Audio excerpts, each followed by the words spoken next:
ಶ್ರೀಗುರುಭ್ಯೋ ನಮಃ ಪರಮಗುರುಭ್ಯೋ ನಮಃ. ಶ್ರೀಮದಾನಂದತೀರ್ಥಭಗವತ್ಪಾದಾಚಾರ್ಯಗುರುಭ್ಯೋ ನಮಃ.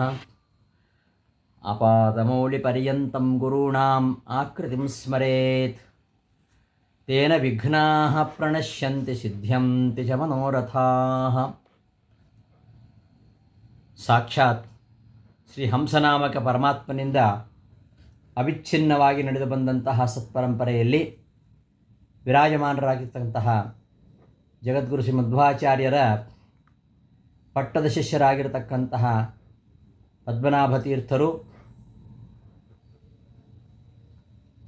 ಶ್ರೀಮದಾಚಾರ್ಯರ ಆದೇಶದಂತೆ ನರಹರಿ ತೀರ್ಥರಿಗೆ ವೇದಾಂತ ಸಾಮ್ರಾಜ್ಯವನ್ನು ಒಪ್ಪಿಸಿಕೊಟ್ಟು ತಮ್ಮದೇ ಆದ ಪರಂಪರೆಯ ಒಂದು ಮಹಾಪೀಠವನ್ನು ಸ್ಥಾಪನೆ ಮಾಡಿದರು. ಆ ಒಂದು ಸತ್ಪರಂಪರೆಯ ವಿದ್ಯಾಪೀಠದಲ್ಲಿ ರಾಜಿಸ್ತಾ ಜಗದ್ವಿಖ್ಯಾತ ಮಹಿಮಾಶಾಲಿಗಳು ದ್ವೈತ ವಿದ್ಯಾ ಸಾರ್ವಭೌಮರಾಗಿರತಕ್ಕಂತಹ ಶ್ರೀ ವಿಭುಧೇಂದ್ರ ತೀರ್ಥರಲ್ಲಿ ಸಕಲ ಶಾಸ್ತ್ರಗಳನ್ನು ದ್ವೈತ ವೇದಾಂತ ರಹಸ್ಯ ತತ್ವಗಳನ್ನು ಅಧ್ಯಯನ ಮಾಡಿ ಶ್ರೀ ಪ್ರಹ್ಲಾದಾವತಾರಿ ಶ್ರೀ ವ್ಯಾಸರಾಜ ಗುರುಸಾರ್ವಭೌಮರಿಗೆ ವಿದ್ಯಾಗುರುಗಳಾಗಿ ಕರ್ನಾಟಕ ಹರಿದಾಸ ಪಂಥದ ಪಿತಾಮಹರು, ಆಧಾರ ಸ್ತಂಭರು, ಕರ್ನಾಟಕ ಸಾಮ್ರಾಜ್ಯದ ಸಾಳವ ನರಸಿಂಹ ಮೊದಲಾದ ಚಕ್ರವರ್ತಿಗೆ ರಾಜಗುರುಗಳಾಗಿ ಅನುಗ್ರಹಿಸಿದಂತಹ ದ್ವೈತ ಸಿದ್ಧಾಂತ ಪ್ರತಿಷ್ಠಾಪನಾದಿಗಳಿಂದ ಜಗದ್ಮಾನ್ಯರಾಗಿ ತಮ್ಮ ಪಾದಸ್ಮರಣೆ ಮಾತ್ರದಿಂದಲೇ ಸುಜ್ಞಾನ ಭಕ್ತಿ ವೈರಾಗ್ಯಗಳನ್ನು ಸಕಲ ಅಭೀಷ್ಟಗಳನ್ನು ಮೃಷ್ಟಾನ್ನ ಭೋಜನವನ್ನೂ ಕರುಣಿಸ್ತಕ್ಕಂಥವರು ಪ್ರಾತಸ್ಮರಣೀಯರಾಗಿರ್ತಕ್ಕಂತಹ ಪರಮಪೂಜ್ಯ ಶ್ರೀಪಾದರಾಜರು. ಗೋಪೀಜನ ಮನೋಹರನಾಗಿರ್ತಕ್ಕಂತಹ ರುಕ್ಮಿಣಿ ಸತ್ಯಭಾಮ ಸಹಿತನಾಗಿರ್ತಕ್ಕಂತಹ ಗೋಪೀನಾಥ ದೇವರ ಪಾದಪದ್ಮ ಮಕರಂದ ರಸಾಸ್ವಾದನ ತತ್ಪರರಾಗಿರತಕ್ಕಂತಹ ಮಧ್ವಮತವೆಂಬ ಸರೋರುಹದಲ್ಲಿ ವಿಹರಿಸುವ ರಾಜಹಂಸರಾಗಿ ದುರ್ವಾದಿಗಳೆಂಬ ಮದಿಸಿದ ಆನೆಗಳ ಗರ್ವವನ್ನು ಹರಣ ಮಾಡುವಲ್ಲಿ ಸಮರ್ಥರಾಗಿರತಕ್ಕಂತಹ ಮೃಗರಾಜರನಿಸಿದಂತಹ ಶ್ರೀಪಾದರಾಜರು ಕನ್ನಡದಲ್ಲಿ ಬರೆದತಕ್ಕಂತಹ ವಾಯುಸ್ತುತಿಗೆ ಸಮನೆನಿಸತಕ್ಕಂತಹ ಕೃತಿ ಮಧ್ವನಾಮ. ತ್ರೇತಾಯುಗದಲ್ಲಿ ಶ್ರೀರಾಮಚಂದ್ರ ದೇವರ ಸೇವೆಗೋಸ್ಕರವಾಗಿ ಅವತರಿಸಿದಂತಹ ಮುಖ್ಯಪ್ರಾಣದೇವರು, ದ್ವಾಪರಯುಗದಲ್ಲಿ ಶ್ರೀಕೃಷ್ಣ ವೇದವ್ಯಾಸರ ಒಂದು ಸೇವೆ ಮಾಡಲಿಕ್ಕೋಸ್ಕರವಾಗಿ ಹಾಗೂ ಅಜ್ಞಾನಾದಿ ಅಂಧಕಾರವನ್ನೇ ಹೊತ್ತು ಜನಿಸಿರತಕ್ಕಂತಹ ದುರ್ಯೋಧನ, ಮಣಿಮಂತ ಮುಂತಾದ ದೈತ್ಯರ ಸಂಹಾರಕ್ಕೋಸ್ಕರವಾಗಿ ಭೀಮಸೇನ ದೇವರಾಗಿ ಅವತಾರ ಮಾಡ್ತಾ ಇದ್ದಾರೆ. ಸೃಷ್ಟೈವ ಎಂ ಪ್ರೀತಿಮತಾನಿಲೇನ ನರೇಂದ್ರಕಾಂತ ಶುಶುವೇತ್ರ ಕುಂತಿ ಎಂಬುದಾಗಿ ಮಧ್ವಯುಜದಲ್ಲಿ ನಾರಾಯಣ ಪಂಡಿತಾಚಾರ್ಯ ಹೇಳಿದ ಹಾಗೆ ಕುಂತಿ ಆ ಪ್ರಾಣತತ್ವದ ಮಂತ್ರಾಹ್ವಾನ ಮಾಡಿದಾಗ ಆಶೀರ್ವಾದ ರೂಪದಿಂದ ಕುಂತಿದೇವಿಯಲ್ಲಿ ವಾಯುದೇವರೇ ಭೀಮಸೇನನಾಗಿ ಅವತಾರ ಮಾಡಿದ್ದಾರೆ. ಭೀಮಸೇನನ ಶರೀರ ಅತ್ಯಂತ ಕಠಿಣವಾಗಿರತಕ್ಕಂತಹ ಶರೀರ. ದುರ್ಯೋಧನಾದಿಗಳು ಇವರ ಮುಂದೆ ನಿಂತು ಜಯಿಸಲಾಗದೆ ಹೆದರಿ ಅಸಹಾಯಕರಾಗಿ ಇವರ ಸಂಹಾರಕ್ಕೋಸ್ಕರವಾಗಿ ಏನೇನೋ ಮಾಡ್ತಾಯಿದ್ರು. ವಿಷಪ್ರಾಶನ ಮಾಡಲಿಕ್ಕೆ ನೋಡಿದರು, ಹಾವುಗಳಿಂದ ಕಚ್ಚಿಸಲಿಕ್ಕೆ ನೋಡಿದರು. ಇವರು ಮಲಗಿರಬೇಕಾದರೆ ಕಬ್ಬಿಣದ ಸರಪಳಿಯಿಂದ ಬಂಧಿಸಿ ಗಂಗಾ ನದಿಯಲ್ಲಿ ಹಾಕಿದರು. ಅನೇಕ ಅಭಿಚಾರ ಮಾಂತ್ರಿಕರಿಂದ ಮಂತ್ರ ಹಾಕಿಸಿದರು. ಇವೇ ಮೊದಲಾದ ಕುತಂತ್ರಗಳನ್ನು ಮಾಡಿದರೂ ಕೂಡ ಈ ಯಾವ ಆಪತ್ತುಗಳು ಅವರಿಗೆ ಬಾಧಿಸಲಿಲ್ಲ, ಏನೂ ಆಗಲಿಲ್ಲ. ಮಂತ್ರಾಲಯ ಪ್ರಭುಗಳು ಪ್ರಾತಃ ಸಂಕಲ್ಪ ಗದ್ಯದಲ್ಲಿ ಹೇಳ್ತಾರೆ ಏನಂತ, ಸಂಸಿದ್ಧ ಸಪ್ತಕೋಟಿ ಮಹಾಮಂತ್ರಾಣಾಂ. ಇವರು ಸಪ್ತಕೋಟಿ ಮಹಾಮಂತ್ರಗಳು, 7 ಕೋಟಿ ಮಹಾಮಂತ್ರಗಳನ್ನು ಜಪಿಸಿ ಸಿದ್ಧಿ ಪಡೆದವರು. ಹಾಗಾಗಿ ಇವ್ರಿಗೆ ಯಾವ ಕಷ್ಟವು, ಯಾವ ಆಪತ್ತುಗಳು ಬರುವುದಿಲ್ಲ ಇವರಿಗೆ. ಕೌರವರು ಎಷ್ಟು ಆಪತ್ತುಗಳನ್ನು ತಂದು ಒಡ್ಡಿದರೂ ಕೂಡ ಅವರು ಮಾಡಿದಂತಹ ಕುತಂತ್ರ, ಆ ಜೀವಾಧಮರಿಂದ ಮಾಡಿದಂತಹ ಕುತಂತ್ರ ಯಾವ ರೀತಿಯಿಂದಲೂ ಏನೂ ಆಗಲಿಲ್ಲ. ಮುಂದೆ ಹಿಡಿಂಬಾಸುರನ್ನು ಕೊಲ್ತಾರೆ, ಬಕಾಸುರನ್ನು ಕೊಲ್ತಾರೆ.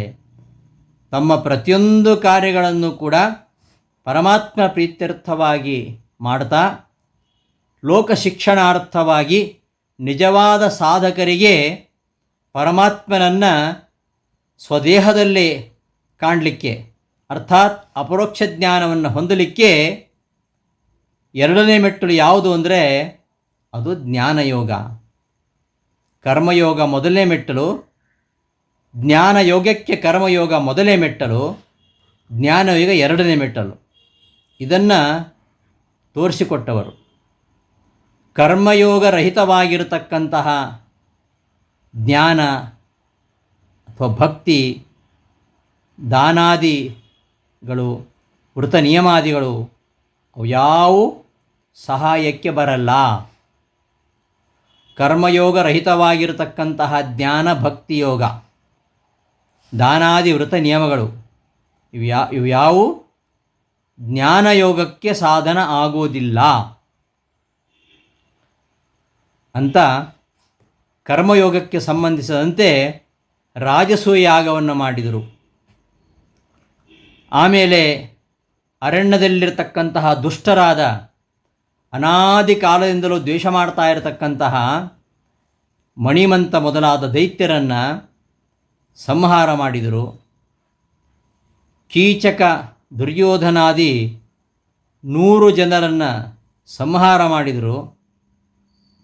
ಆ ಕಾಲದಲ್ಲಿ ಸಾತ್ವಿಕರಾಗಿರತಕ್ಕಂತಹ ಸಾಧಕರಿಗೆ ಜ್ಞಾನದೀಪವಾಗಿ ತಮ್ಮ ಜೀವನವನ್ನು ನಡೆಸಿ ಪರಮಾತ್ಮನ ಆಜ್ಞಾನುಸಾರವಾಗಿ ತಮ್ಮ ಲೋಕವನ್ನು ಸೇರಿದವರು ಭೀಮಸೇನ ದೇವರು. ಭೀಮಸೇನ ದೇವರು ಎಲ್ಲ ದೇವತೆಗಳಿಗಿಂತಲೂ ಎಲ್ಲರಿಗಿಂತಲೂ ಪರಮಾತ್ಮನಿಗೆ ಪ್ರೀತಿಪಾತ್ರ. ಪಾಂಡವರಲ್ಲಿ ಎಲ್ಲರಿಗಿಂತಲೂ ಪ್ರೀತಿಪಾತ್ರ. ಪ್ರಿಯಶ್ಚ ವಿಷ್ಣೋ ಸರ್ವೇಭ್ಯ ಬ್ರಹ್ಮಾದಿಕಶ್ಚ ದೇವೇಭ್ಯ. ಬ್ರಹ್ಮದೇವರು ಎಲ್ಲ ದೇವತೆಗಳಿಂದಲೂ ಶ್ರೇಷ್ಠ. ಭೀಮಸೇನ ದೇವರೇ ಮುಂದೆ ಬ್ರಹ್ಮದೇವರಾಗುವಂಥದ್ದು. ಶೇಷನಿಗಿಂತಲೂ ರುದ್ರನಿಗಿಂತಲೂ ಬ್ರಹ್ಮದೇವರು ಶ್ರೇಷ್ಠ. ಎಲ್ಲರಿಗಿಂತಲೂ ವಿಷ್ಣು ಶ್ರೇಷ್ಠ.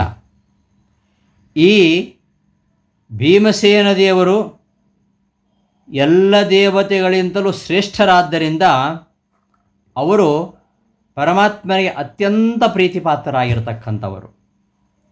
ಪರಮಾತ್ಮನಿಗೆ ಮುಖ್ಯ ಪ್ರಾಣದೇವರು ಎಷ್ಟು ಪ್ರೀತಿಪಾತ್ರರಾಗಿದ್ದಾರೆ ಎಂಬುದನ್ನು ನಾವು ಭೀಮಸೇನ ದೃಷ್ಟಾಂತದಿಂದ ಮಹಾಭಾರತದಲ್ಲಿ ನಾವು ತಿಳ್ಕೊಳ್ಬೋದಾಗಿದೆ. ಮಹಾಭಾರತದಲ್ಲಿ ಭೀಮನನ್ನು ಚಿತ್ರಿಸುವಾಗ ವೇದವ್ಯಾಸರು ನಮಗೆ ಅಲ್ಲಲ್ಲಿ ತೋರಿಸ್ತಾರೆ.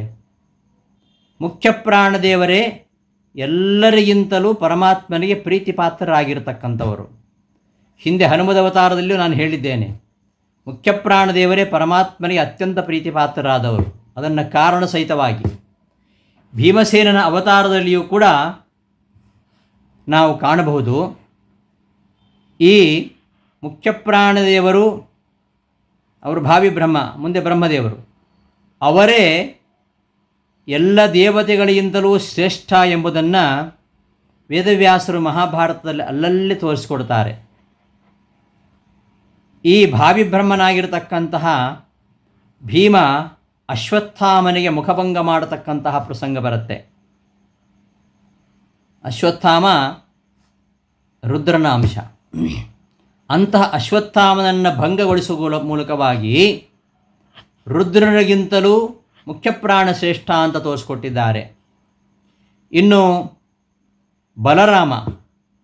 ಬಲರಾಮ ಶೇಷರೂಪನಾಗಿರ್ತಕ್ಕಂಥವನು ಬಲರಾಮನಿಂದ ಆಗದೇ ಇರತಕ್ಕಂತಹ ಕಾರ್ಯವನ್ನು ಭೀಮ ಮಾಡಿ ತೋರಿಸ್ತಾನೆ. ಜರಾಸಂಧನ ವಧೆಯನ್ನು ಮಾಡಿದ್ದು ಭೀಮಸೇನ. ಜರಾಸಂಧನನ್ನು ಯಾರಿಗೂ ನಿಗ್ರಹ ಮಾಡಲಿಕ್ಕೆ ಆಗ್ತಿರಲಿಲ್ಲ ಕೃಷ್ಣ ಪರಮಾತ್ಮನನ್ನು ಹೊರತುಪಡಿಸಿ. ಕೃಷ್ಣ ಮುಖ್ಯಪ್ರಾಣದೇವರ ಮೂಲಕವಾಗಿ ಜರಾಸಂಧನ ವಧೆಯನ್ನು ಮಾಡಿಸ್ತಾನೆ. ಬಲರಾಮನಿಂದ ಆಗದೇ ಇದ್ದಂತಹ ಜರಾಸಂಧನ ವಧೆಯನ್ನು ಭೀಮ ಮಾಡಿದ್ದು ನೋಡಿದರೆ ಈ ಬಲರಾಮನ ಮೂಲ ಶೇಷವಾಗಲಿ, ಅಶ್ವತ್ಥಮನ ಮೂಲ ರುದ್ರ ಆಗಲಿ, ಈ ಎಲ್ಲ ದೇವತೆಗಳಿಗಿಂತ ಭೀಮಸೇನ ದೇವರು ಮಿಗಿಲು ಎಂಬುದಕ್ಕೆ ಇದು ಸಾಕ್ಷಿ. ಅಷ್ಟು ಮಾತ್ರ ಅಲ್ಲ, ಅರ್ಜುನ ಅವ ಮೂಲದಲ್ಲಿ ಇಂದ್ರರೂಪನಾಗಿರತಕ್ಕಂತಹ ಅರ್ಜುನನಿಗೂ ಅಣ್ಣನಾಗಿದ್ದಾನೆ. ದೇವತೆಗಳಿಗಿಂತ ಉತ್ತಮನೆನಿಸಿದ್ದಾನೆ ಭೀಮ. ನೋಡಿ, ರಾಮಾವತಾರದಲ್ಲಿ ಹನುಮಂತನಿಗೆ ಮಿತ್ರನಾಗಿದ್ದವನು ಸುಗ್ರೀವ.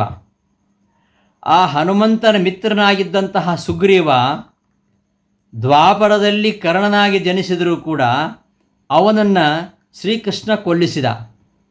ಯಾಕೆ ಅಂದರೆ ಭೀಮಸೇನ ದೇವರು ಪರಮಾತ್ಮನಿಗೆ ಅಷ್ಟು ಪ್ರೀತಿ ಪಾತ್ರ. ಯಾರು ಭೀಮನಿಗೆ ವಿರೋಧಿಯಾಗಿದ್ದಾರೋ, ಯಾರು ಮುಖ್ಯಪ್ರಾಣದೇವರಿಗೆ ವಿರೋಧಿಯಾಗಿದ್ದಾರೋ ಅವರನ್ನು ಪರಮಾತ್ಮ ನಿಗ್ರಹ ಮಾಡ್ತಾನೆ. ಹಿಂದಿನ ಅವತಾರದಲ್ಲಿ ರಾಮನಾಗಿದ್ದಾಗ ಯಾವ ಸುಗ್ರೀವನಿಗೆ ರಕ್ಷಣೆ ಕೊಟ್ಟಿದ್ನೋ, ಅಭಯವನ್ನು ಕೊಟ್ಟಿದ್ನೋ ಶ್ರೀರಾಮ, ಅಂತಹ ಪರಮಾತ್ಮ ದ್ವಾಪರದಲ್ಲಿ ಅದೇ ಸುಗ್ರೀವ ಕರ್ಣನಾಗಿದ್ದಾಗ ಅವನನ್ನು ಕೊಲ್ಲಿಸಿದ. ಯಾಕೆ? ಅವನು ಭೀಮನಿಗೆ ವಿರೋಧಿಯಾಗಿದ್ದ, ಭೀಮನ ಶತ್ರುವಾಗಿದ್ದ ಎಂಬ ಕಾರಣಕ್ಕೆ.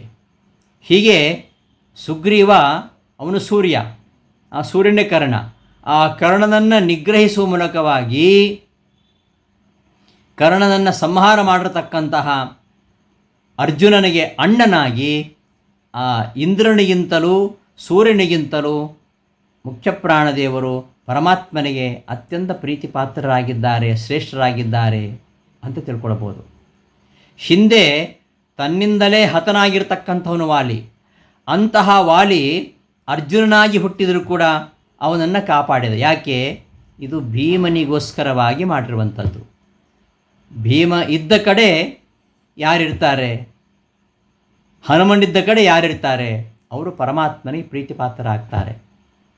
ಭೀಮನಿದ್ದ ಕಡೆಗೆ ಈ ವಾಲಿ ಅರ್ಜುನನಾಗಿ ಹುಟ್ಟಿದ್ದರಿಂದ ಆ ಅರ್ಜುನ ರಕ್ಷಣೆ ಮಾಡಿದ. ಇದೆಲ್ಲವನ್ನು ನೋಡಿದರೆ ಪರಮಾತ್ಮನಿಗೆ ಅತ್ಯಂತ ಪ್ರೀತಿ ಪಾತ್ರರಾಗಿರ್ತಕ್ಕಂಥವ್ರು ಯಾರು ಅಂದರೆ ಮುಖ್ಯಪ್ರಾಣದೇವರು, ಮುಂದೆ ಅವರೇ ಬ್ರಹ್ಮದೇವರು. ಇವರು ಅತ್ಯಂತ ಪ್ರೀತಿಪಾತ್ರರಾದವರು ಎಂಬುದಾಗಿ ನಮಗೆ ಗೊತ್ತಾಗುತ್ತೆ. ಭೂಭಾರ ಹರಣ ಮಾಡುವ ಕಾರ್ಯದಲ್ಲಿ ಪರಮಾತ್ಮನಿಗೆ ಪ್ರಧಾನವಾಗಿರತಕ್ಕಂತಹ ಭಟ ಯಾರು ಅಂದರೆ ಹನುಮದವತಾರದಲ್ಲಿ ಹನುಮಂತನಾದರೆ, ತ್ರೇತಾಯುಗದಲ್ಲಿ ಹನುಮಂತನಾಗಿ ಭೂಭಾರ ಹರಣವನ್ನು ಮಾಡಿದರೆ, ದ್ವಾಪರದಲ್ಲಿ ಜರಾಸಂಧ, ಕೀಚಕ ಮುಂತಾದವರ ವಧೆ ಮಾಡುವ ಮೂಲಕವಾಗಿ ಭೂಭಾರ ಹರಣ ಕಾರ್ಯದಲ್ಲಿ ಮುಖ್ಯ ಭಟನಾಗಿ ನಿಂತವನು ಭೀಮಸೇನ. ಮಾಘದಾದಿ ವಧಾದೇವ ದುರ್ಯೋಧನ ವಧಾದಪಿ ಎಂಬುದಾಗಿ ವಾದಿರಾಜರು ಸರಸಭಾರತಿ ವಿಲಾಸದಲ್ಲಿ ಸ್ಪಷ್ಟಪಡಿಸ್ತಾರೆ. ಹೀಗೆ ಜರಾಸಂಧ, ಕೀಚಕ ಮುಂತಾದವರನ್ನು ವಧೆ ಮಾಡಿದ್ದರಿಂದ, ದುರ್ಯೋಧನಾದಿ ವಧದಿಂದ ವಿಷ್ಣುವಿನ ಭೂಭಾರ ಹರಣ ಕಾರ್ಯದಲ್ಲಿ ಮುಖ್ಯ ಭಟನಾಗಿದ್ದವನು ಭೀಮಸೇನ ಅಂತ ಗೊತ್ತಾಗತ್ತೆ. ಇಂತಹ ಭೀಮಸೇನ ಆ ಮಾರುತನೇ ಭೀಮನಾಗಿ ಹುಟ್ಟಿದ ಅಂತ ಶ್ರೀಪಾದರಾಜರು ಹೇಳ್ತಾರೆ. ಆ ಮಾರುತನೇ ಭೀಮನೆನಿಸಿ ದ್ವಾಪರದಲ್ಲಿ ಸೋಮಕುಲದಲ್ಲಿ ಜನಿಸಿ ಪಾರ್ಥರೊಡನೆ ಭೀಮ ವಿಕ್ರಮ ರಕ್ಕಸರ ಮುರಿದೊಟ್ಟಿದ ಆ ಮಹಿಮ ನಮ್ಮ ಗುರುರಾಯನು ಎಂಬುದಾಗಿ ಹೇಳ್ತಾರೆ. ಆ ಮಾರುತನೇ ತ್ರೇತಾಯುಗದ ಆ ಮಾರುತನೇ ರಾಮಚಂದ್ರನ ಸೇವೆಯನ್ನು ಹನುಮಂತನ ರೂಪದಿಂದ ಮಾಡಿದಂತಹ ವಾಯುದೇವರೇ ದ್ವಾಪರದಲ್ಲಿ ಶ್ರೀಕೃಷ್ಣನ ಸೇವೆಗಾಗಿ ಕುಂತಿಯರ ಮಗನಾಗಿ ಅವತರಿಸಿದ ಅಂತ ಹೇಳ್ತಾ ಇದ್ದಾರೆ. ಕುಂತಿ ಯಾರು? ಕುಂತಿ ಭೋಜನ ಮಗಳು. ಕುಂತಿ ಭೋಜನ ಮನೆಗೆ ಒಮ್ಮೆ ದೂರ್ವಾಸರು ಬರ್ತಾರೆ. ಮಹಾಕೋಪಿಷ್ಠರು ಅಂತ ಹೇಳ್ತಾರೆ ಅವರನ್ನು, ಅವರ ಸ್ವಭಾವ ಹಾಗೆ ಅಂತ. ಅವರು ರುದ್ರಾಂಶರು. ಅಂತಹ ದೂರ್ವಾಸರು ಬಂದು ನಾನು ನಿನ್ನ ಮನೆಯಲ್ಲಿ ವಾಸ ಮಾಡ್ತೇನೆ ಅಂತ ಹೇಳ್ತಾರೆ. ಆಗ ಕುಂತಿಭೋಜ ಹೇಳ್ತಾನೆ, ಯಥಾಶಕ್ತಿ ನಿನ್ನ ಸೇವೆಯನ್ನು ನನ್ನ ಮಗಳು ಮಾಡ್ತಾಳೆ, ಅದನ್ನು ನೀವು ಸಹಿಸ್ಕೊಳ್ತೀರಿ ಅಂತಾದರೆ, ಸಹಿಸ್ಕೊಳ್ಳಂದರೆ ಏನಾದರೂ ಹೆಚ್ಚು ಕಡಿಮೆ ಆದರೆ ಕೋಪ ಮಾಡ್ಕೋಬಾರ್ದು, ಮೊದಲೇ ವಿಕೋಪ ಜಾಸ್ತಿ, ಏನೋ ಸ್ವಲ್ಪ ನ್ಯೂನತೆ ಬಂದರೂ ಕೂಡ ಸಹಿಸ್ಕೊಳ್ತೀರಿ ಅಂತಾದರೆ ನೀವು ನಮ್ಮ ಮನೆಯಲ್ಲಿ ವಾಸ ಮಾಡಬಹುದು ಅಂತ ಭಿನ್ನವಿಸ್ಕೊಡ್ತಾನೆ ಕುಂತಿಭೋಜ. ಸೇವೆಯಿಂದ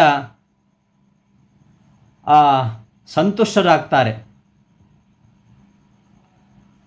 ಕುಂತಿ ಮಾಡಿದ ಸೇವೆಯಿಂದ ಸಂತುಷ್ಟರಾಗಿರತಕ್ಕಂತಹ ದೂರ್ವಾಸರು ಎಲ್ಲ ದೇವತೆಗಳನ್ನು ವಶ ಮಾಡಿಕೊಳ್ಳತಕ್ಕಂತಹ ಒಂದು ಮಂತ್ರವನ್ನು ಉಪದೇಶಿಸ್ತಾರೆ. ಒಂದೇ ಮಂತ್ರ, 6 ಮಂತ್ರಗಳಿಂದ 6 ದೇವತೆಗಳನ್ನು ಕರೆದರು ಅಂತೆಲ್ಲ ಕತೆ ಕಟ್ತಾರೆ. ಅದೆಲ್ಲ ಅಲ್ಲ, ಒಂದೇ ಮಂತ್ರವನ್ನು ಉಪದೇಶ ಮಾಡಿದ್ದು. ಯಾಕೆ? ಅಷ್ಟು ಸೇವೆ ಮಾಡಿದ್ದಾಳೆ. 13 ವರ್ಷಗಳ ಕಾಲ ಸೇವೆ ಮಾಡಿದ್ದಾಳೆ. 13 ವರ್ಷಗಳ ಕಾಲ ಕುಂತಿ ಮಾಡಿದ ಸೇವೆಯಿಂದ ಸಂತುಷ್ಟರಾಗಿರತಕ್ಕಂತಹ ದೂರ್ವಾಸ ಮಹರ್ಷಿಗಳು ಎಲ್ಲ ದೇವತೆಗಳನ್ನು ವಶೀಕರಣ ಮಾಡತಕ್ಕಂತಹ ಮಂತ್ರವೊಂದನ್ನು ಉಪದೇಶ ಮಾಡ್ತಾರೆ. ಒಂದೇ ಮಂತ್ರ, 6 ಮಂತ್ರಗಳನ್ನು ಉಪದೇಶಿಸಿದ್ದಲ್ಲ. ಒಂದೇ ಮಂತ್ರವನ್ನು ಜಪಿಸಿ ದೇವತೆಗಳನ್ನು ಆಹ್ವಾನಿಸಿದರೆ ಅವರು ಅನುಗ್ರಹ ಮಾಡಿ ಅವತಾರ ಮಾಡ್ತಾರೆ ಎಂಬ ವರವನ್ನು ಕೊಟ್ಟಿದ್ದಾರೆ ಆ ಕುಂತಿದೇವಿಗೆ. ಕುಂತಿದೇವಿ ವಾಯುದೇವರನ್ನು ಸ್ಮರಿಸ್ತಾಳೆ.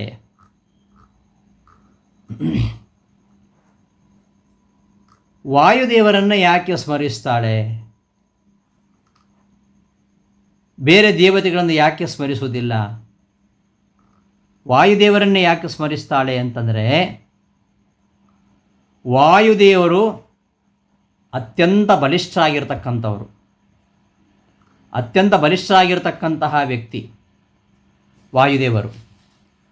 ಅಂತಹ ವಾಯುದೇವರನ್ನು ಕರೆದು ಅವರ ಅನುಗ್ರಹದಿಂದ ಭೀಮಸೇನಂತಹ ಮಗನನ್ನು ಪಡಿಬೇಕಾಗಿದೆ. ಭೀಮಸೇನಂತಹ ಮಗ ಯಾಕೆ ಅಂದರೆ, ಬಲಿಷ್ಠನಾಗಿರತಕ್ಕಂತಹ ಜ್ಞಾನಿಯಾಗಿರ್ತಕ್ಕಂತಹ ಮಗನನ್ನು ಪಡಿಬೇಕು. ಧರ್ಮರಾಜನ ಜನನ ಆಯಿತು. ಧರ್ಮರಾಜನ ಜನನ ಆದ ಮೇಲೆ ಭೀಮ ಇವನು ಎಲ್ಲರಿಗಿಂತಲೂ ಅತ್ಯಂತ ಪ್ರೀತಿಪಾತ್ರನಾಗಿದ್ದಾನೆ. ಮತ್ತು ಜ್ಞಾನ ಬಲಗಳಲ್ಲಿ ಭಗವದ್ಭಕ್ತಿಯಲ್ಲಿ ಯಾರಿಗೂ ಸಾಟಿ ಇಲ್ಲದಂತಹ ಮಗನನ್ನು ಪಡೆ ಎಂಬುದಾಗಿ ಪಾಂಡುರಾಜ ಹೇಳಿದ್ದಾನೆ. ಹಾಗಾಗಿ ಜ್ಞಾನಬಲ, ದೇಹಬಲ ಮತ್ತು ಜ್ಞಾನಬಲ, ಇಂತಹ ಒಬ್ಬ ಮಗನನ್ನು ಪಡಿಬೇಕು ಅಂತ ಅಪೇಕ್ಷೆ ಪಟ್ಟಿದ್ದರಿಂದಾಗಿ ಕುಂತಿದೇವಿ ವಾಯುದೇವರನ್ನು ಸ್ಮರಿಸ್ತಾಳೆ, ಆ ಮಂತ್ರವನ್ನು ಜಪಿಸ್ತಾಳೆ. ವಾಯುದೇವರ ಸ್ಪರ್ಶ ಮಾತ್ರದಿಂದ ಆ ಜ್ಞಾನ ಬಲಗಳಲ್ಲಿ ಭಗವದ್ಭಕ್ತಿಯಲ್ಲಿ ಸರಿಸಾಟಿ ಇಲ್ಲದಂತಹ ವಾಯುದೇವರು ಭೀಮನಾಗಿ ಅವತರಿಸ್ತಾರೆ. ಭೀಮಸೇನ. ಸೇನ ಅಂದ್ರೇನು? ಇನ ಸಹಿತ ಸೇನ. ಇನ ಅಂದರೆ ಸ್ವಾಮಿ, ಸ್ವಾಮಿಯಿಂದ ಸಹಿತನಾದವ ಅಂತ ಅರ್ಥ. ಯಾವಾಗಲೂ ಸ್ವಾಮಿಯಿಂದ ಸಹಿತನಾದವ, ಯಾವಾಗಲೂ ಪರಮಾತ್ಮನೊಂದಿಗೆ ಇರತಕ್ಕಂಥವನು ಭೀಮ. ಹಾಗಾಗಿ ಅವ ಎಲ್ಲಿಯೂ ಆತಂಕಗೊಳ್ಳುವುದಿಲ್ಲ. ಯಾಕೆ? ಅವನ ಜೊತೆ ಯಾವಾಗಲೂ ಪರಮಾತ್ಮ ಇದ್ದಾನೆ. ಯಾವಾಗಲೂ ಅವನ ಜೊತೆಯಲ್ಲಿ ಪರಮಾತ್ಮ ಇದ್ದಾನೆ. ಆದ್ದರಿಂದ ಅವನು ಸೇನ. ಭೀಮ ಭೀಮ ಯಾಕೆಂದರೆ ಈ ಭೀಮ, ಭೀ ಅಂದರೆ ಭಯ, ಭೀಮ ಮಾ ಅಂದರೆ ಬೇಡ ಅಂತ. ಭಯ ಬೇಡ. ಯಾವ ಭಯ ಬೇಡ? ಸಂಸಾರದ ಬೇಗೆಯಲ್ಲಿ ಬೆಂದು ನೊಂದಿರ್ತಾರಲ್ಲ ಅಂಥವರಿಗೆ, ಅಂತಹ ಸಜ್ಜನರಿಗೆ ಭವಭಯ ಬೇಡ, ಸಂಸಾರದ ಭಯ ಬೇಡ. ಭೀ ಅಂದರೆ ಭಯ, ಸಂಸಾರ ಭೀಮ ಭಯ ಬೇಡ.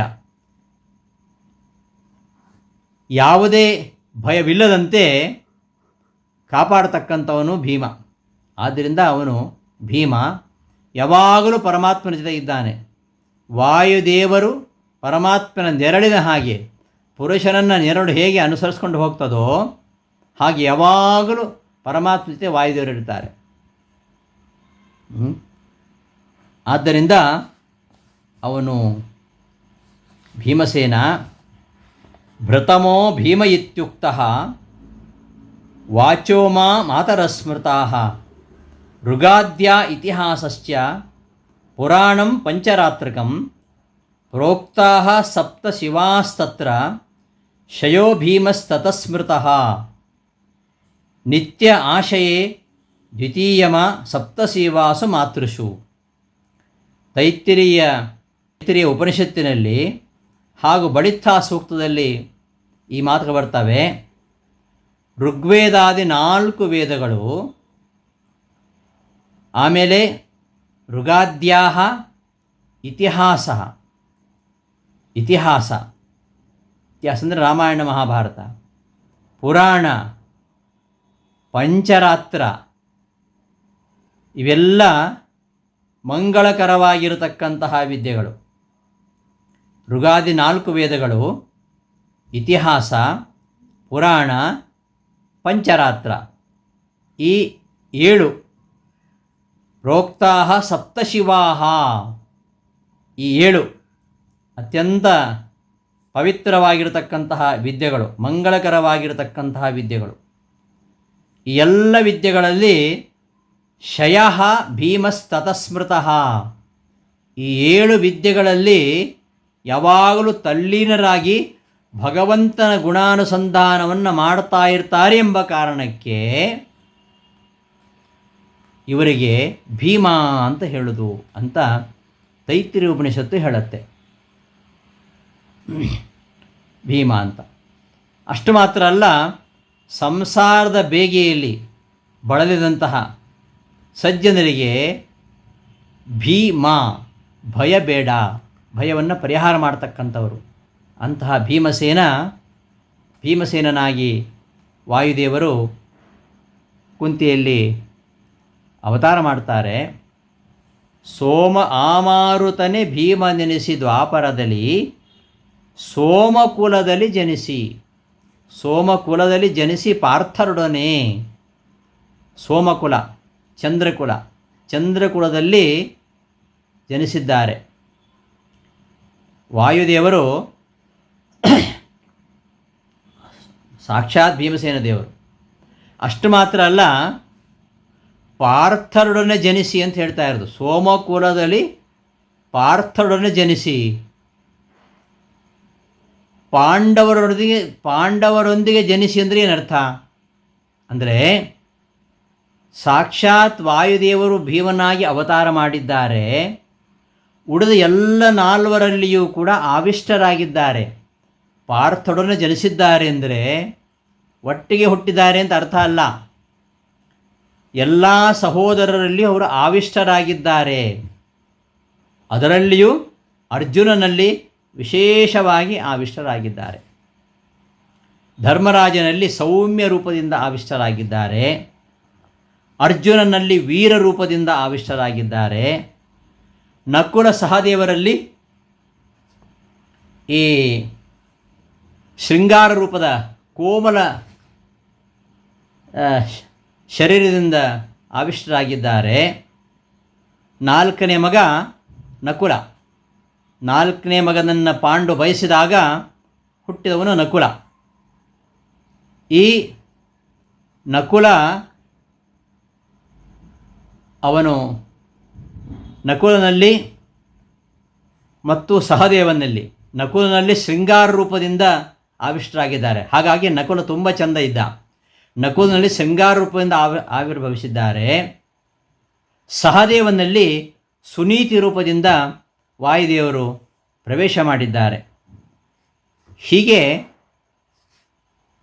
ಭಕ್ತಿ, ಜ್ಞಾನ ಮುಂತಾದ ಎಲ್ಲ ಗುಣಗಳಿಂದಲೂ ಕೂಡಿರತಕ್ಕಂತಹ ಈ ಜಗನ್ನಿಯಾಮಕರಾಗಿರ್ತಕ್ಕಂತಹ ವಾಯುದೇವರು 4 ಸೋದರರೊಡನೆ, ಅರ್ಥಾತ್ 4 ಸೋದರರಲ್ಲಿ ಆವಿಷ್ಟರಾಗಿ ಭೀಮನಾಗಿ ಅವತಾರ ಮಾಡಿದ್ದಾರೆ ಅಂತ ಅರ್ಥ. ಸೋಮಕುಲದಲ್ಲಿ ಜನಿಸಿ ಪಾರ್ಥರೊಡನೆ ಜನಿಸಿದ್ದಾರೆ ಅಂದರೆ ಏನು? ಪಾಂಡವರೊಂದಿಗೆ ಜನಿಸಿದ್ದಾರೆ ಅಂದರೆ ಒಟ್ಟಿಗೆ ಏಕಾಲ ಜನಿಸಿದ್ದಾರೆ ಅಂತ ಅರ್ಥ ಅಲ್ಲ. ಅವರೆಲ್ಲರಲ್ಲೂ ಕೂಡ ಇವರು ಒಂದೊಂದು ರೂಪದಿಂದ ಆವಿಷ್ಟರಾಗಿದ್ದಾರೆ.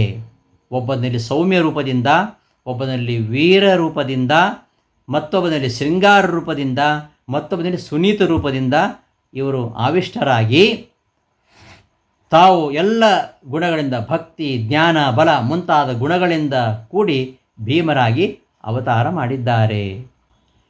ನೋಡಿ, ಅಲ್ಲಿ ಭೀಮ ಅರ್ಜುನರು ತುಂಬ ಸುಂದರರಾಗಿ ಇದ್ದರು.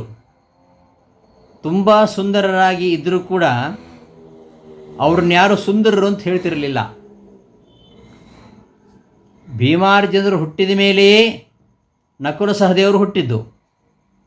ಭೀಮ ಅರ್ಜುನರು ಅತಿ ಸುಂದರರು ಆಗಿದ್ದರು, ಕೋಮಲರು ಆಗಿದ್ದರೂ ಕೂಡ ಪಾಂಡು ಬಯಸಿದ ಶೃಂಗಾರ ರೂಪದ, ಸುನೀತಿ ರೂಪದ ಮಕ್ಕಳು ಹುಟ್ಟಬೇಕು ಅಂತ ಭಾವಿಸಿದ್ದಂತೆ. ಈ ಭೀಮಾರ್ಜುನರು ಅತ್ಯಂತ ಸುಂದರರಾಗಿದ್ದಾರೆ. ಆದ್ದರಿಂದಲೇ ಪಾಂಡು ಭೀಮಾರ್ಜುನ ಹುಟ್ಟಿದ ಮೇಲೆಯೂ ಕೂಡ ಅತಿ ಸುಂದರರು, ಕೋಮಲರು ಆಗಿರತಕ್ಕಂತಹ ನಕುಲ ಸಹದೇವರನ್ನು ಅವನು ಪಡೆದ.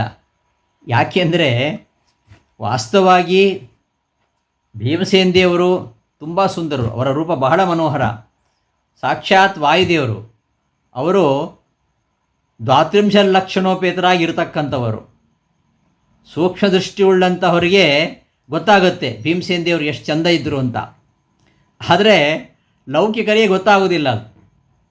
ಹಾಗಾಗಿ ಭೀಮಸೇನ ದೇವರು, ಅರ್ಜುನ ಸುಂದರರಾಗಿ ಇದ್ದರೂ ಕೂಡ ಲೋಕದೃಷ್ಟಿಯಲ್ಲಿ ಅವರು ಸುಂದರರಾಗಿ ಕಾಣಲಿಲ್ಲ. ಆದ್ದರಿಂದ ಈ ಸುಂದರರಾಗಿರ್ತಕ್ಕಂತಹ ಮಕ್ಕಳು ಬೇಕು ಅಂತ ಬಯಸಿದಂತೆ ವಾಯುದೇವರು 5 ರೂಪಗಳಿಂದ, ಅವರು ಪಂಚರೂಪಗಳಿಂದ ಆ ಪಂಚ ಪಾಂಡವರಲ್ಲಿ ಜನಿಸಿದರು. ಸೋಮಕುಲದಲ್ಲಿ ಜನಿಸಿ ಪಾರ್ಥನೊಡನೆ ಭೀಮ ವಿಕ್ರಮ ರಕ್ಕಸರ ಮುರಿದೊಟ್ಟಿದ. ಇಂತಹ ಭೀಮ ರಕ್ಕಸರ ಮುರಿದೊಟ್ಟಿದ. ಎಂತೆಂತಹ ರಾಕ್ಷಸರು!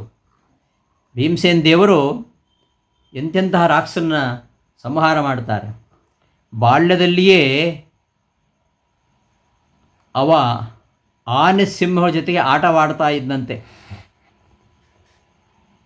ಒಂದು ಆನೆಯನ್ನು ಎತ್ತಿ ಇನ್ನೊಂದು ಆನೆ ಮೇಲೆ ಕೂಡಿಸ್ತಾ ಇದ್ದ. ಒಂದು ಸಿಂಹವನ್ನು ಎತ್ತಿ ಇನ್ನೊಂದು ಸಿಂಹದ ಮೇಲೆ ಎಸಿತಾ ಇದ್ದ. ಇದು ಅವನ ಭೀಮ ವಿಕ್ರಮ. ಇಂತಹ ವಿಕ್ರಮದಿಂದ ಅವನು ಅಚ್ಚರಿಸಿಕೊಡ್ತಾ ಇದ್ದ. ಭೀಮ ವಿಕ್ಕರ ರಕ್ಕಸ ಮುರಿದೊಟ್ಟಿದ. ಅವನ ಪರಾಕ್ರಮ ಎಂಥದ್ದು ಅಂದರೆ ಭಯಂಕರವಾಗಿರುವಂಥದ್ದು. ಆನೆಯನ್ನೆತ್ತಿ ಆನೆ ಮೇಲೆ ಇಡ್ತಾ ಇದ್ದ. ಅವನಿಗೆ 10,000 ಆನೆಗಳ ತೋಳ್ಬಲ ಇತ್ತು. ಹಾಗಾಗಿ 10,000 ಆನೆಗಳ ತೋಳ್ಬಲ ಇದ್ದುದರಿಂದಾಗಿ ಒಂದು ಆನೆ ಎತ್ತಿ ಅದನ್ನು ಇನ್ನೊಂದು ಆನೆ ಮೇಲೆ ಇಡುವಂಥದ್ದು ಅವನಿಗೇನು ಕಷ್ಟ ಇರಲಿಲ್ಲ. ಹಾಗಾಗಿ ಒಂದು ಆನೆ ಮೇಲೆ ಇನ್ನೊಂದು ಆನೆಯನ್ನು ಕೂಡಿಸ್ತಾ ಇದ್ದ. ಒಂದು ಸಿಂಹದ ಮೇಲೆ ಇನ್ನೊಂದು ಸಿಂಹವನ್ನು ಎತ್ತಿ ಬಿಸಾಡ್ತಾ ಇದ್ದ. ಇದು ಭೀಮನ ವಿಕ್ರಮ. ಅಷ್ಟು ಮಾತ್ರ ಅಲ್ಲ, ಇವ ಕೌರವರೊಡನೆ ಆಟವಾಡಲಿಕ್ಕೆ ಹೋಗ್ತಾ ಇದ್ದ. ಆಟ ಆಡಿ ಆಡಿ ಸುಸ್ತಾಗ್ತಾಯಿದ್ರು ದುರ್ಯೋಧನಾದಿಗಳು. ಅವರು ಎಷ್ಟು ಸುಸ್ತಾದರೂ ಕೂಡ ಸುಸ್ತಾಗ್ತಾಯಿದ್ರು, ಸೋಲ್ತಾಯಿದ್ರು, ಸೋತು ಸುಣ್ಣ ಆಗ್ತಾಯಿದ್ರು. ಅವರನ್ನು ನೋಡಿ ಪಾಪ ಭೀಮನಿಗೆ ಬೇಸರ ಆಗ್ತಾಯಿತ್ತು. ಇನ್ನು ಎಲ್ಲಾದರೂ ಸತ್ತೋಗ್ಬಿಟ್ರೆ ಅಂತ, ಅವರು ಸಾಯಬಾರ್ದು ಅಂತ ನಿಧಾನವಾಗಿ ಆಡ್ತಾ ಇದ್ದಂತೆ. ಅಷ್ಟು ಮಾತ್ರ ಅಲ್ಲ, ಆ ಪರ್ವತದ ಕಾಡಿನಲ್ಲಿ ತನ್ನ ಆ ಕಿಶೋರ ಅವಸ್ಥೆಯಲ್ಲಿಯೇ ಸಿಂಹಗಳ ಜೊತೆಗೆ ಸೆಣಸಾಡ್ತಾ ಇದ್ದಂತೆ, ಅವುಗಳನ್ನು ಪೀಡಿಸ್ತಾ ಇದ್ದಂತೆ. ಇಂತಹ ಪರಾಕ್ರಮ ಅನ್ನೋದು, ಇಂತಹ ಬಲಭೀಮನಿಗೆ ದೇವತೆಗಳಾಗಲಿ ಮನುಷ್ಯರಾಗಲಿ ಸರಿಗಟ್ಟಾರೆಯೇ ಎಂಬುದನ್ನು ಮುಂದಿನ ಪದ್ಯದಲ್ಲಿ ಹೇಳ್ತಾರೆ. ಆ ಮಹಿಮೆ ಭೀಮ ವಿಕ್ರಮ ರಕ್ಕಸರ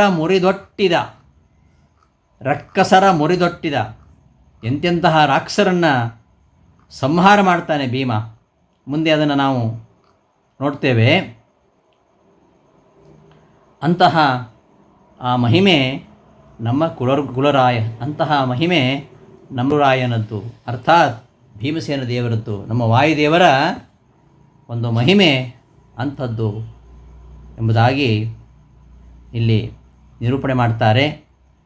ಮುಂದೆ ಈ ಭೀಮ ಇನ್ನೂ ಶಿಶುಭಾವನಾಗಿದ್ದಾಗಲೇ ಒಂದು ಬಾರಿ ಕುಂತಿ ಹೆದರ್ಕೊಂಡು ಕೈ ಬಿಟ್ಬಿಡ್ತಾಳಂತೆ. ಇವ ಬಿದ್ದುದಕ್ಕೆ ಆ ಪರ್ವತವೇ ಸೀಳಿ ಹೋಗುತ್ತೆ ಎಂಬ ವಿಚಾರವನ್ನು ಮುಂದಿನ ಪದ್ಯದಲ್ಲಿ ಹೇಳ್ತಾರೆ. ಆ ಪದ್ಯದ ಅನುವಾದವನ್ನು ಮುಂದಿನ ಉಪನ್ಯಾಸದಲ್ಲಿ ನೋಡೋಣ ಅಂತ ಹೇಳ್ತಾ ಈ ದಿನದ ಉಪನ್ಯಾಸವನ್ನು ಸಮಾಪ್ತಿಗೊಳಿಸ್ತೇನೆ. ಶ್ರೀಕೃಷ್ಣ ಅರ್ಪಣಮಸ್ತು. ಧನ್ಯವಾದಗಳು.